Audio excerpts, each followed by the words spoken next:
नमस्कार दोस्तों, कैसे हैं आप लोग। हमारे YouTube चैनल श्री जीवन मंथन में आपका हार्दिक स्वागत है। श्री विष्णु मम हृदय में प्रेरणा करने वाले नाथ, लिखो महात्म कार्तिक, राखो सिर पर हाथ। जी हाँ दोस्तों, आज की वीडियो में हम सुनेंगे कार्तिक मास महात्म्य कथा अध्याय 19। लेकिन दोस्तों, वीडियो शुरू करने से पहले मेरा आपसे अनुरोध है कि हमारे चैनल को सब्सक्राइब करना ना भूलें और बेल आइकन के बटन को दबाइए ताकि हमारे चैनल से संबंधित ताजा अपडेट्स आपको मिलती रहें। और अगर हमारा वीडियो आपको पसंद आता है तो लाइक शेयर करना भी ना भूलें। आपके सुझाव भी सादर आमंत्रित हैं। राजा पृथु ने पूछा, हे नारद जी, अब आप यह कहिए कि भगवान विष्णु ने वहां जाकर क्या किया तथा जलंधर की पत्नी का पतिव्रत किस प्रकार भ्रष्ट हुआ।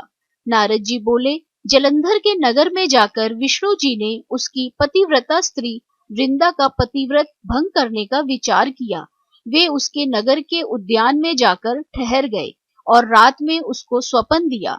वह भगवान विष्णु की माया और विचित्र कार्य पद्धति थी और उसकी माया द्वारा जब वृंदा ने रात में वह स्वप्न देखा कि उसका पति नग्न होकर सिर पर तेल लगाए महिष पर चढ़ा है, वह काले रंग के फूलों की माला पहने हुए है तथा उसके चारों ओर हिंसक जीव हैं, वह सिर मुड़ाए हुए अंधकार में दक्षिण दिशा की ओर जा रहा है।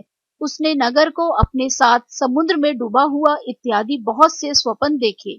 तत्काल ही वह स्वप्न का विचार करने लगी। इतने में उसने सूर्य देव को उदय होते हुए देखा तो सूर्य देव में उसे एक छिद्र दिखाई दिया तथा वह कांतिहीन था।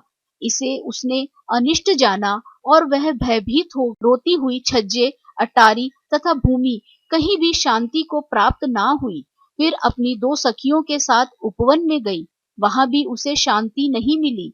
फिर वह जंगल में निकल गई, वहां उसने सिंह के समान दो भयंकर राक्षसों को देखा, जिससे वह भयभीत हो भागने लगी। उसी क्षण उसके समक्ष अपने शिष्यों सहित शांत मौनी तपस्वी वहां आ गए। भयभीत वृंदा उनके गले में अपना हाथ डाल उनसे रक्षा की याचना करने लगी। मुनि ने अपनी एक ही हुंकार से उन राक्षसों को भगा दिया। वृंदा को आश्चर्य हुआ तथा वह भय से मुक्त हो मुनिनाथ को हाथ जोड़ प्रणाम करने लगी। फिर उसने मुनि से अपने पति के संबंध में उसकी कुशल क्षेम का प्रश्न किया। उसी समय दो वानर मुनि के समक्ष आकर हाथ जोड़ खड़े हो गए और ज्यों ही मुनि ने भृकुटी संकेत किया त्यों ही वे उड़कर आकाश मार्ग से चले गए। फिर जलंधर का सिर और धड़ लिए मुनि के आगे आ गए। तब अपने पति को मृत हुआ जान वृंदा मूर्छित हो पृथ्वी पर गिर पड़ी और अनेक प्रकार से दारुण विलाप करने लगी। पश्चात उस मुनि से कहा, हे कृपानिधे, आप मेरे इस पति को जीवित कर दीजिए। पतिव्रता दैत्य पत्नी ऐसा कहकर दुखी श्वासों को छोड़कर मुनीश्वर के चरणों पर गिर पड़ी।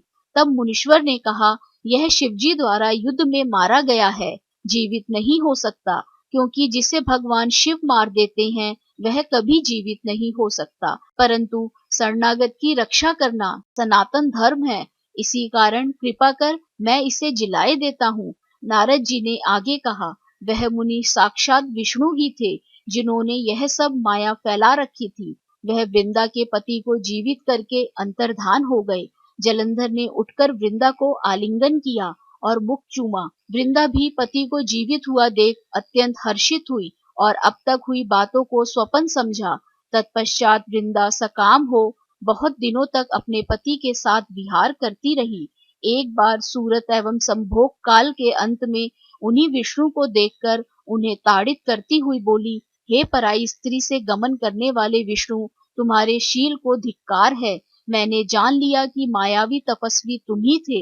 इस प्रकार कहकर कुपित पतिव्रता वृंदा ने अपने तेज को प्रकट करते हुए भगवान विष्णु को शाप दिया, तुमने माया से दो राक्षस मुझे दिखाए थे, वही दोनों राक्षस किसी समय तुम्हारी स्त्री हरण करेंगे। सर्पेश्वर जो तुम्हारा शिष्य बना है यह भी तुम्हारा साथी रहेगा।